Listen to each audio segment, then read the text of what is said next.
Hello guys, welcome back to my channel. আমি লাবণী আপনাদের সাথে। তো আজও চলে এসেছে আপনাদের সাথে একটা মিনি ব্লগ শেয়ার করতে। এই যে আমরা বালতি নিয়ে বেরিয়ে পড়েছি। এদিকে আমার মাও রেডি হয়ে চলে এসেছে। বাবা যাবে না, বাবা বাড়িতে থাকবে। এদিকে আমার মিকুরানও রেডি হয়ে গেছে যাওয়ার জন্য, কিন্তু ওটা তো মন্দির নিয়ে যাবে না।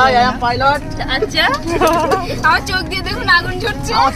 তারপর আমরা এইভাবে হাসি মজাক করতে করতেই মন্দিরের উদ্দেশ্যে রওনা হয়ে গেলাম। সেদিন ছিল শনিবার, আর শনিবারে আমরা বারের পুজো করার জন্যই গেছিলাম। হ্যাঁ, এই পুজোটা কিন্তু আমার জন্যই করা। কম বেশি হয়তো আমার আত্মীয় স্বজন সবাই জানে। আর একটা সমস্যার জন্যই আমার অপারেশন করতে হয়।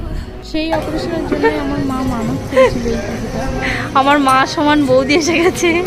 এদিকে আমার পিচ্ছি ফুল তুলে তুলে সবাই কানে দিচ্ছিল। এদিকে আমাদের ফল কাটা, সিন্নি রেডি করা, প্রসাদ রেডি করা হয়ে গিয়েছে। তারপর আমরা একটু শিব চান করিয়ে নিয়েছিলাম। এদিকে আমার পিচ্ছিও শিব চান করিয়ে নিল।